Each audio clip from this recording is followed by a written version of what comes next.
लोगों को मेरा नमस्कार।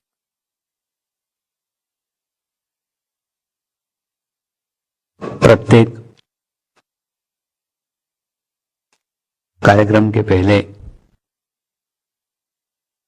हम सभी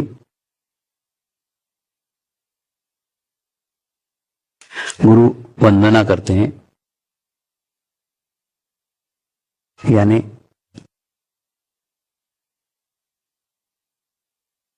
गुरु को वंदन करते हैं।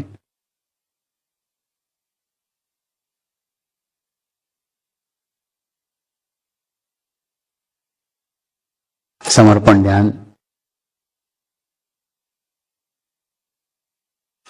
इस गुरु वंदना से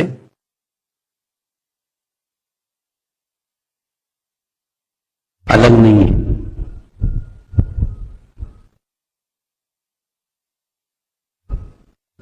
लेकिन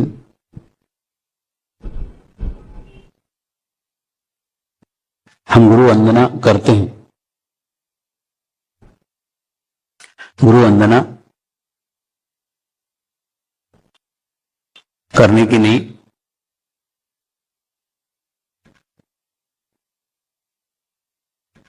मानने की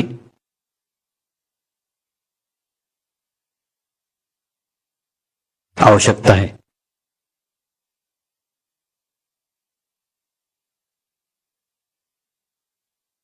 गुरु वंदना करना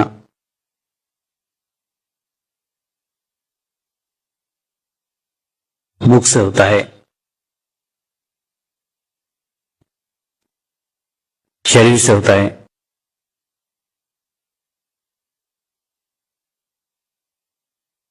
और मानना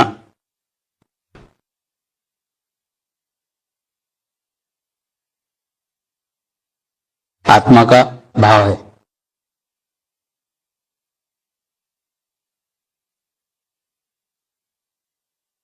यानी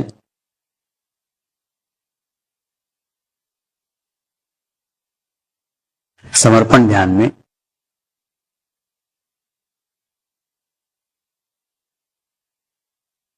गुरु को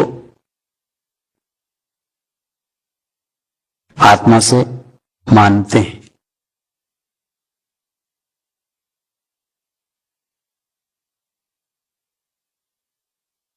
गुरु के माध्यम से सामूहिकता के साथ जुड़ना, विश्व चेतना के साथ जुड़ना, समर्पण ध्यान है। समर्पण ध्यान दो शब्दों से निर्मित है। एक है समर्पण और दूसरा है ध्यान। इसके अंदर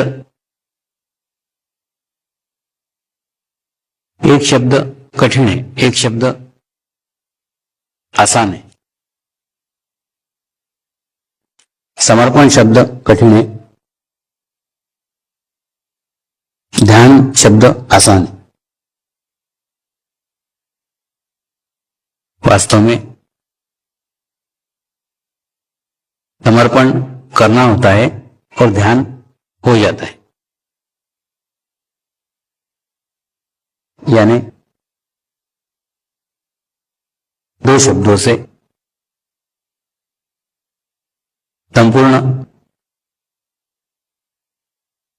समर्पण ध्यान बना हुआ है।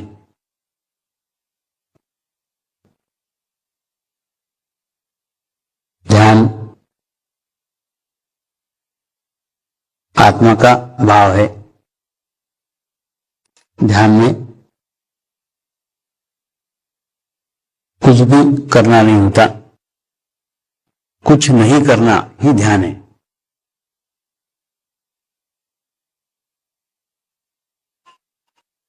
लेकिन हमें जीवन भर कुछ न कुछ करने की आदत सी हो गई है। इसलिए हम हमारे मूल स्वरूप में, हम हमारे स्वाभाविक रूप में नहीं आ पाते हैं। और जब हम स्वाभाविक रूप में आते हैं, नैसर्गिक रूप में आते हैं, प्राकृतिक रूप में आते हैं, तो ध्यान स्वयं ही लग जाता है। ध्यान करने की आवश्यकता नहीं है।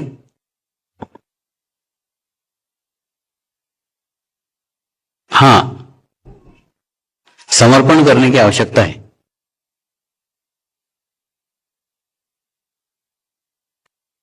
समर्पण करना है परमात्मा के प्रति, समर्पण करना है सामूहिकता के प्रति, समर्पण करना है कलेक्टिविटी के प्रति। यानी जिस प्रकार से कोई भी बूंद कहीं पे भी गिरे, अंततः वो समुद्र तक ही पहुंचती है, ठीक इसी प्रकार से आप ध्यान किसी भी माध्यम से करें, आप ध्यान किसी भी तरीके से करें, आप ध्यान किसी भी जगह करें, आप ध्यान किसी भी समय करें, ध्यान सदैव परमात्मा का ही होता है, परमेश्वर का ही होता है। करने के तरीके अलग अलग हो सकते हैं, करने की पद्धतियां अलग अलग हो सकती है, करने के स्थान अलग अलग हो सकते हैं, लेकिन सबका एक ही लक्ष्य है, सबका एक ही स्थान है, सबका एक ही उच्च शिखर है, जहां तक सभी को पहुंचने का है। सवाल यह आता है, हमको कौन सी पद्धति सूट करती है, हम किस पद्धति से आसानी से कर सकते हैं। प्रत्येक के लिए अलग अलग पद्धतियां हैं, प्रत्येक के लिए अलग अलग माध्यम है, अलग अलग मार्ग है। आप जिसे अन्य मार्गों को जानते हैं, अन्य मार्गों के बारे में आपको पता है, ठीक उसी प्रकार से समर्पण ध्यान भी एक मार्ग है, समर्पण ध्यान भी एक पद्धति है। इस पद्धति से भी ध्यान किया जाता है, इस पद्धति से भी प्रभु की आराधना की जाती है, इस पद्धति से प्रभु की उपासना की जाती है। ये भी एक पद्धति है। तो अगर आप कोई पद्धति को अवलंब कर चुके हो और उस पद्धति से आप परमात्मा तक पहुंच गए हो, परमात्मा की अनुभूति आपको हो गई है, तो ये नई पद्धति को अपनाने की कोई आवश्यकता नहीं है। और अगर आपको लगता है कि आप कहीं खोज रहे हो, आप कहीं ढूंढ रहे हो, आप पहुंचे नहीं हो, तो इस पद्धति में आपका स्वागत है। क्योंकि मेरे गुरुओं ने मुझे जब समाज में भेजा तो साथ में कहा था, जो व्यक्ति एक मार्ग पे चल चुका है, कुछ मीलों तक चल चुका है, उसको वापस बुलाने की आवश्यकता नहीं है। जो जिस रास्ते पे चल रहा है उसको चलने दो। तुम समाज में आकर उन लोगों को रास्ता बताओ, उन लोगों को पद्धति बताओ, उन लोगों को मार्ग बताओ जो खोज रहे हैं, जो ढूंढ रहे हैं।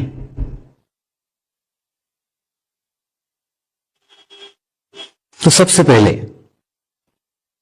आप अपने को ही प्रश्न पूछो, क्या आप पहुंच गए हैं?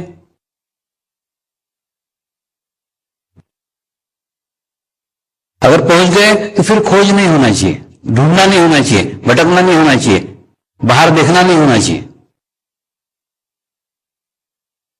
और अगर ढूंढ रहे हो, खोज रहे हो, भटक रहे हो, इसका सीधा अर्थ है कि अभी पहुंचे नहीं हो। दो में से एक जगह, अपनी जगह पहले निश्चित कर लो।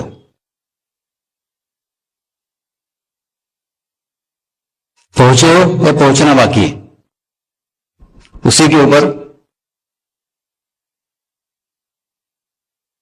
आपकी प्रगति, आपका प्रोग्रेस निश्चित होता है।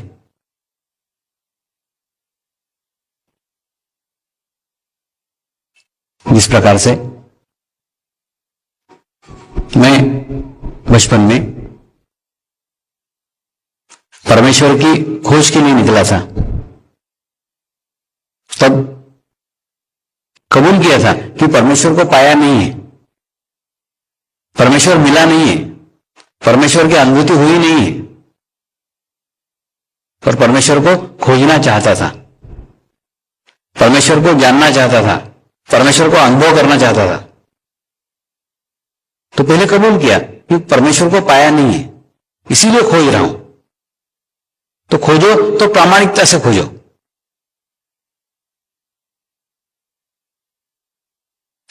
मेरी नानी कहा करती थी, परमात्मा अविनाशी है, परमात्मा कल भी था, परमात्मा आज भी है और परमात्मा कल भी रहेगा। परमात्मा एक विश्व चेतना है, जो विश्व चेतना कल भी थी, आज भी और कल भी रहेगी। तो मुझे खोज आज के परमात्मा की थी। मैं ढूंढने आज के परमात्मा को निकला था, आज के परमेश्वर को खोजने निकला था, और पहले ये निश्चित कर लिया था कि परमेश्वर को पाया नहीं है, परमेश्वर को प्राप्त नहीं किया है। और परमेश्वर को जब खोजने निकला,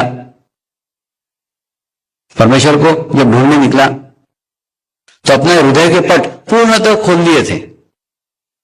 परमात्मा को किसी भी रूप में ग्रहण करने को तैयार था, जिस रूप में मिल जाए उस रूप में ग्रहण करने को तैयार था। परमेश्वर को किसी भी स्थान पर ग्रहण करने को तैयार था। इसलिए अलग अलग स्थानों पर भटका, अलग अलग जगह गया, अलग अलग तीर्थ क्षेत्र गया, यानी किसी भी रूप में लेने को तैयार था, किसी भी स्थान पर लेने को तैयार था, किसी भी माध्यम से लेने को तैयार था। किसी भी माध्यम से परमात्मा मिल जाए, किसी भी माध्यम से परमात्मा की अनुभूति मिल जाए। जितने हम अपने हृदय के दरवाजे खोलते चले जाते हैं, उतने ही हमारी ग्रहण करने की क्षमता बढ़ती चली जाती है। तो अगर परमेश्वर की प्राप्ति चाहते हो, परमात्मा की प्राप्ति चाहते हो, परमेश्वर की अनुभूति चाहते हो, तो उसके लिए आपको सब दरवाजे खोलना पड़ेंगे। कोई कंडीशनिंग नहीं चाहिए। मैं इसी तरीके से लूंगा, मैं इसी माध्यम से लूंगा, मैं इसी स्थान पे लूंगा, इसी जगह लूंगा, कुछ नहीं। आप सब दरवाजे अपने खोल दो। जितने आप आपके दरवाजे खोलोगे, जितने आप अपने आप को विकसित करोगे, जितने आप आपको लेने की क्षमता विकसित करोगे, उतनी ही आपकी भी ग्रहण करने की क्षमता विकसित हो जाएगी। तो पहला है, प्रभु के प्राप्ति में कोई कंडीशनिंग नहीं होना चाहिए। पता नहीं किस रूप में आ जाए, किस माध्यम से आ जाए, किस स्थान पे भेंट हो जाए, कुछ कहा नहीं जा सकता। इसीलिए सबको ग्रहण करने के लिए तैयार हो जाओ, सबके लिए अपने हृदय खोल दो। और उसके लिए सारी सीमाएं लांघ दो। कोई सीमा नहीं होना चाहिए, कोई अवरोध नहीं होना चाहिए। ऐसा अपने आप को खुले करने में जितने आप सक्षम हो जाओगे, उतने ही अनुभूति मिलने के चांसेस अधिक से अधिक हो जाएंगे। बचपन में मैंने नरसिंह अवतार की कहानी पढ़ी थी। नरसिंह अवतार एक खंभे में से प्रकट हुए थे। अब एक खंभे में से प्रकट हुए यानी उससे ये जाना कि परमात्मा सदैव अलग अलग रूपों में आता है। नरसिंह अवतार इसके पहले कभी नहीं हुआ था, ना उसके बाद में कभी हुआ। इसका मतलब प्रत्येक दफे उसका रूप अलग होगा।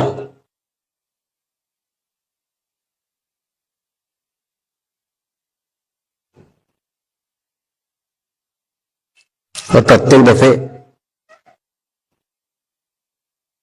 उस रूप की पुनरावृत्ति नहीं हुई, यानी उसी रूप को अगर लेकर आप बैठे रहो और आप सोचो उसी रूप में फिर परमात्मा आएगा, उसी रूप में फिर परमेश्वर आएगा, तो कभी भी उसकी पुनरावृत्ति नहीं हुई, फिर से वही रूप कभी नहीं आएगा, क्योंकि वो रूप कल का रूप था, आज का रूप है। तो सदैव अगर आप आज में रहते हो, सदैव आप वर्तमान में रहते हो, सदैव आप प्रेजेंट में रहते हो, तो ही वर्तमान में जो स्वरूप है वो स्वरूप आपको प्राप्त हो सकता है। परमेश्वर का वर्तमान का रूप आपको प्राप्त हो सकता है। अनुभूति एक जीवंत प्रक्रिया है, और जीवंत प्रक्रिया घटित होने के लिए जीवंत माध्यम की आवश्यकता है, जीवंत स्वरूप की आवश्यकता है। और जीवंत स्वरूप वर्तमान का स्वरूप है। इसलिए किसी रूप के कंडीशन पे भी मत जाओ कि उसी रूप में मिलना चाहिए। मैंने भी कोई रूप का सीमा नहीं रखा था कि इसी रूप में मिलना चाहिए। परमेश्वर के बारे में कोई धारणा नहीं बनाई थी कि परमात्मा यानी ये। तो मेरे हृदय के फ्रेम के अंदर कोई भी परमात्मा का स्वरूप नहीं था, कोई रूप नहीं था। प्रत्येक रूप को ग्रहण करने को तैयार था।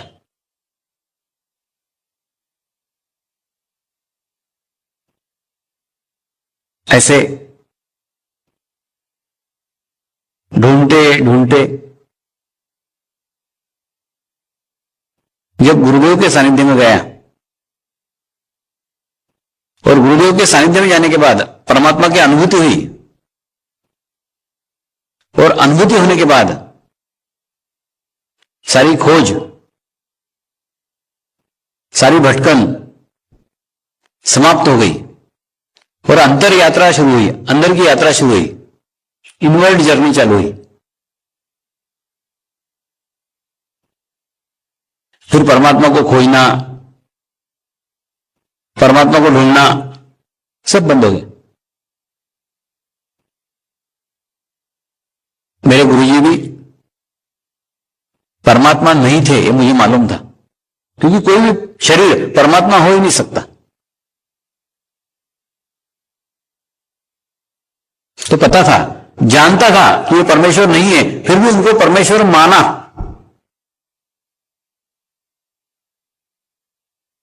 बस यही सकारात्मक दृष्टिकोण हमें प्राप्त होता है। जान के भी, क्योंकि कोई भी शरीर परमेश्वर नहीं हो सकता, जान करके भी उनको परमेश्वर माना, क्योंकि परमात्मा का अनुभूति मेरे को उन्हीं के माध्यम से मिला था। मेरे लिए वही परमेश्वर हो गए, मेरे फ्रेम के अंदर उन्हीं का चित्र अंकित हो गए। तो ऐसा कोई माध्यम, ऐसा कोई जीवंत माध्यम आपके जीवन में भी आए, और आपके जीवन में भी कोई भीतर की यात्रा शुरू हो, कोई अंदर की यात्रा शुरू हो। जब ऐसी यात्रा शुरू होगी तब वास्तव में आपका सचमुच का जीवन प्रारंभ होगा। वो जीवन प्रारंभ होगा जो जीवन जीने की इच्छा से आपने इस मनुष्य योनि में जन्म लिया है। इस मनुष्य योनि में आने का उद्देश्य उस जीवन को प्रारंभ करना है। ये जीवन आपके भीतर की यात्रा में सहायक होता है, लेकिन ये भीतर की यात्रा तब तक चालू नहीं हो सकती, तब तक शुरू नहीं हो सकती, जब तक आपकी दृष्टि को कोई परावृत्त करने वाला, आपके दृष्टि को कोई मोड़ने वाला, अंदर की तरफ दिशा देने वाला कोई माध्यम, कोई चेतना का पुंज, कोई सामूहिक शक्ति का आधार आपको प्राप्त नहीं होता, तब तक ये भीतर की यात्रा प्रारंभ नहीं हो सकती। इसलिए वो प्रारंभ होने के बाद आप आपके ही आनंद में, आप आपके ही मस्ती में डूबे रहोगे। समर्पण ध्यान ऐसी ही एक पद्धति है जिस पद्धति से गुरु के माध्यम से विश्व चेतना के साथ जुड़ना है। गुरु के माध्यम से विश्व चेतना के साथ जुड़ना यानी अपने अस्तित्व को गुरु के माध्यम से सामूहिकता में समाहित कर देना। समाहित कर देना यानी संपूर्ण अपने अस्तित्व को शून्य कर देने का, पूर्ण विश्व चेतना में मर्ज कर देने का। और वो मर्ज करने के बाद अपना अस्तित्व ही समाप्त हो जाता है। विश्व चेतना और हम अलग नहीं हो जाते, विश्व चेतना मय जीवन हमारा हो जाता है। और जब विश्व चेतना मय जीवन हो जाता है तो जो विश्व को संचालित करने वाली शक्ति है, वो शक्ति हमारे साथ और हम उस शक्ति के साथ जब एकत्र हो जाते हैं तो फिर जीवन एकदम आसान हो जाता है, जीवन एकदम सरल हो जाता है और वो जीवन एक आनंदमय जीवन होता है, एक सुखमय जीवन होता है। उस सुखमय जीवन को प्राप्त करने के लिए, उस आनंदमय जीवन को प्राप्त करने के लिए अपने अस्तित्व को पूर्ण रूप से समर्पित करना होता है। लेकिन ये समर्पण ही अत्यंत कठिन शब्द है, क्योंकि हमें सामने दिख रहा है कि हमारे ही जैसा एक आदमी जिसको 2 हाथ हैं, 2 पैर हैं, अपने ही जैसा है, सामान्य सा है, जैसे आम आदमी सा है, ऐसे ही माध्यम को, ऐसे ही शरीर को समर्पित करना अत्यंत कठिन है। हमारी समर्पण की कल्पना बहुत विशाल है, हमसे बहुत बड़ा, आकार से बड़ा, स्थान से बड़ा, ऐसी कुछ कल्पना हम कुछ विचित्र करके बैठे हुए हैं कि ऐसा स्वरूप जब हमारे सामने आएगा तो हम समर्पित होंगे। तो ऐसा स्वरूप मेरे जीवन में भी नहीं आया, आपके जीवन में भी नहीं आएगा। ये कल्पना है, लेकिन वास्तविक जो आज का माध्यम है वो आज के तरीके से ही आएगा, आप तक पहुंच सके, आप उस तक पहुंच सको, ऐसा आसान माध्यम, सरल माध्यम आएगा। तो फिर अलग क्या होगा, भिन्न क्या होगा, हमसे उसमें अलग क्या होगा, उसको पहचानेंगे कैसे?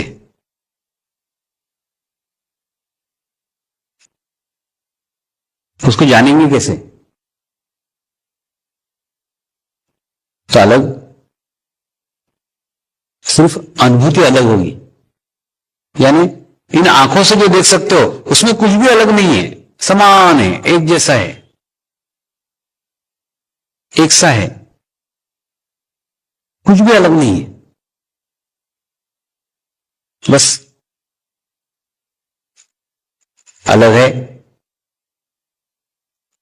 वो सामूहिकता, अलग है वो कलेक्टिविटी, अलग है तो वो आत्मा का समूह। एक आत्मा के साथ लाखों आत्माएं जुड़ी हुई है और लाखों आत्माओं के साथ एक आत्मा जुड़ी हुई है। ऐसी एक आत्मा जो एकाकार हो गई है लाखों आत्माओं में, और लाखों आत्माएं एकाकार हो गई है एक आत्मा में।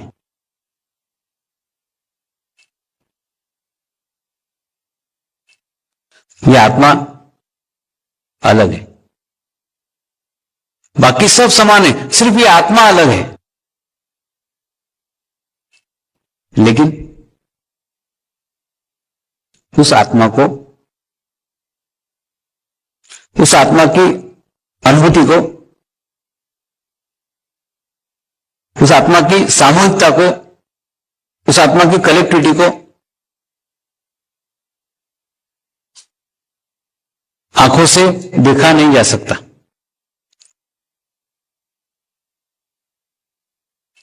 आंखें कहीं ना कहीं कम पड़ जाती है वो देखने के लिए, वो सामूहिकता देखने के लिए, वो कलेक्टिविटी देखने के लिए, वो ऊर्जा का स्रोत देखने के लिए, क्योंकि इन आंखों को उसकी आदत ही नहीं है, इन आंखों को उसकी प्रैक्टिस ही नहीं है। तो जिसकी आदत नहीं है, जिसकी प्रैक्टिस नहीं है, उसे ये आंखें कैसे देख सकती? देख ही नहीं सकती।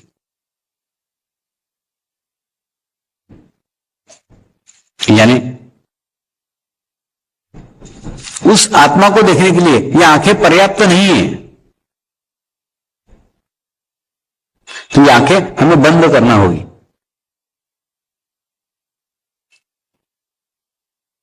फिर आंखों के द्वारा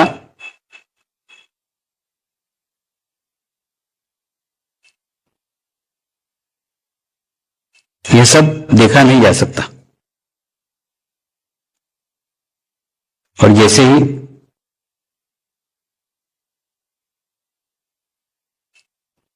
आपकी बाहरी आंखें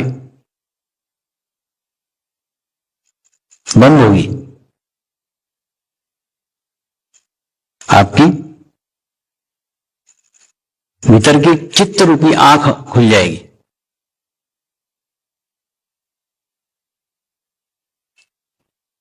चित्त रूपी आंख खुल जाने के बाद आपको अनुभव होना शुरू हो जाएगा। आपको उस आत्मा की अनुभूति होना शुरू हो जाएगी।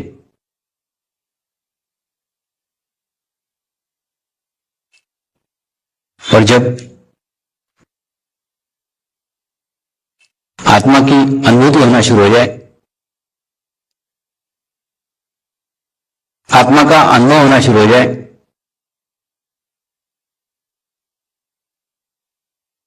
फिर आंखें खोल करके देखने की भी आवश्यकता नहीं रहेगी।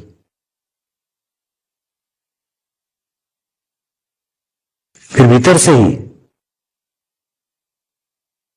एक संबंध स्थापित हो जाएगा। भीतर से ही एक संवाद स्थापित हो जाएगा। भीतर से ही एक भाषा स्थापित हो जाएगी और वो भाषा स्थापित हो जाने के बाद फिर ये शब्दों की भाषा की कोई आवश्यकता नहीं होगी। कुछ बोलने की आवश्यकता नहीं है, कुछ सुनने की आवश्यकता नहीं है, क्योंकि ये सब तो शरीर की क्रियाएं हैं। बोलना शरीर की क्रिया है, सुनना शरीर की क्रिया है।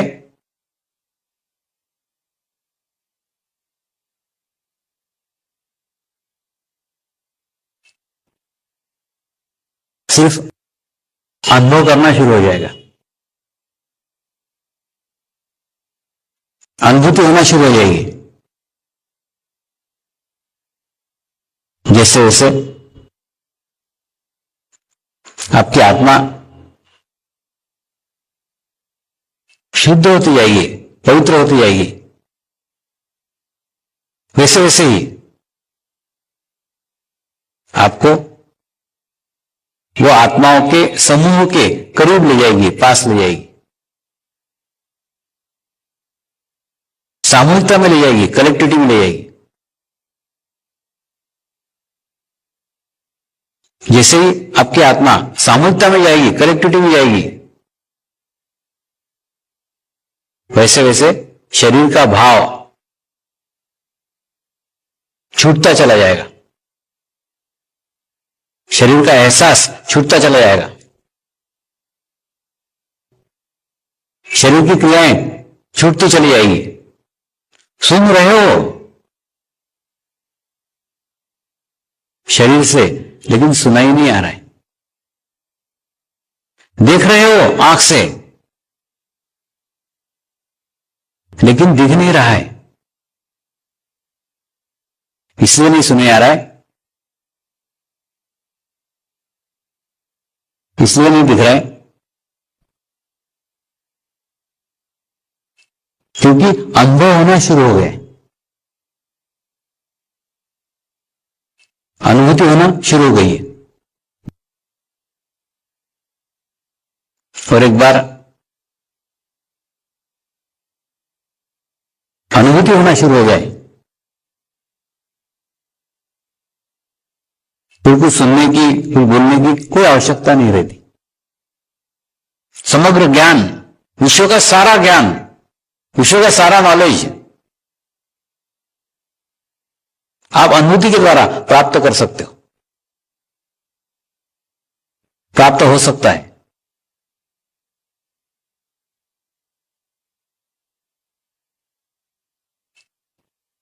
लेकिन उसके लिए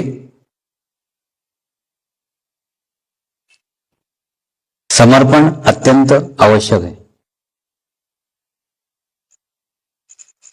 जितना आप समर्पित होते जाओगे, उतना आप आत्मा के करीब होते जाओगे, आत्मा के पास होते जाओगे।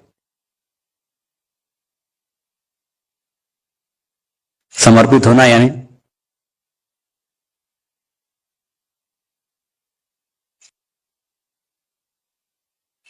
जीवन की छोटी से छोटी घटना को